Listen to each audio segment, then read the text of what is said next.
What if there was a disease that covered the earth? A disease that everyone had from birth. A disease that infected all of humanity and caused each person to lose their sanity.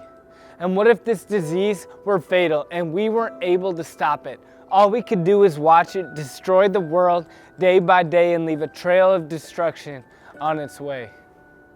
And what if this were a disease that x-rays don't show? So the fact that they have it, most people don't even know. But what if you were to know that there is a cure, that you didn't have to live in fear, that with just one dose of this vaccine, you could instantly be permanently clean? Of course you would take it, you wouldn't think twice. In fact, in order to get it, you'd probably pay any price. But not only that, you have an infinite amount. Is this something you would want people to know about?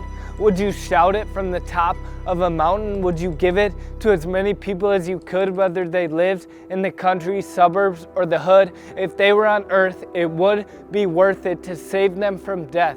You would spread this cure until your very last breath, and it wouldn't matter who they were, because they all have the disease and they all need the cure.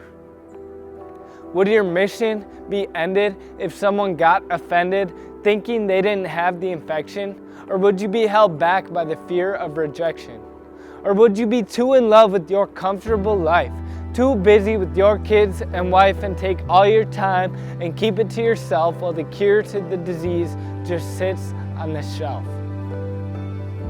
No, you would go to any length to spread this cure with all your strength. You would do anything to spread this cure, right? The answer seems obvious, but are you sure? Because the truth is, the disease is real.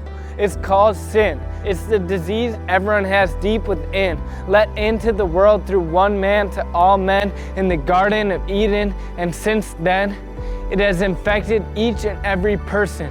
It has caused a perversion in our society. It's why we have rioting. It's why there's sickness and wickedness. It's why there's murder. It's why her dad hurt her. It's why we have sex slaves and labor slaves and late night raves where a girl in good shape gets a pill in her drink and it turns into rape.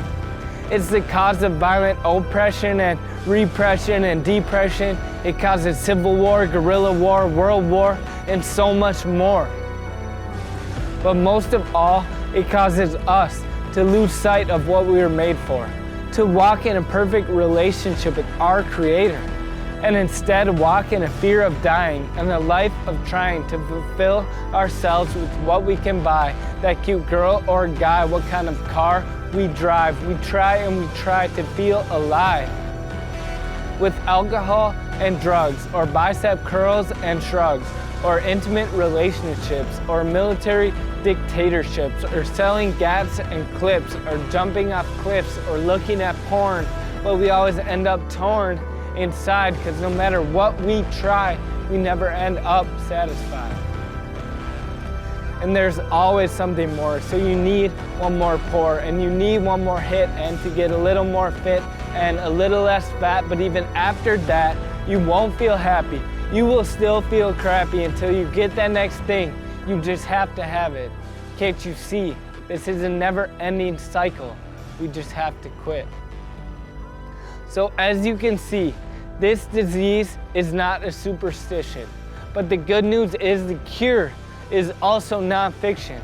Because one man in history lived without the infection, and through his death on a cross and resurrection, his innocent blood offers us correction to be forgiven and restored back to perfection, where you and God have a complete connection, sealed forever through the Holy Spirit's protection.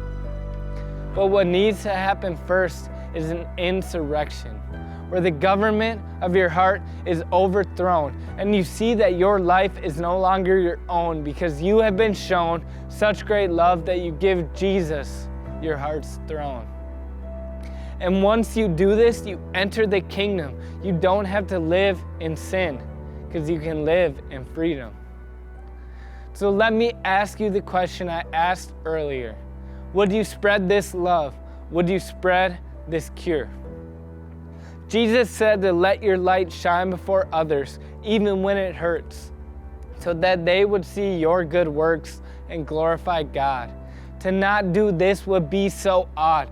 He said to preach the good news to all of creation. That's a pretty obvious call regardless of your interpretation. So if you believe in this cure, it's time to stop living in stillness, because people are walking around with a deadly illness, and you have been entrusted with the medication, so don't hold it back. Let others receive this salvation. Heal the sick, raise the dead, cast out demons. Pray God would send out laborers. Make disciples of every nation, and as you love yourself, so love your neighbors.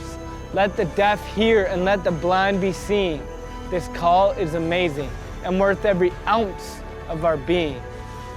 So rise up, church. It's time to take back what's been lost. Because Jesus said to follow him, you'd have to pick up your cross.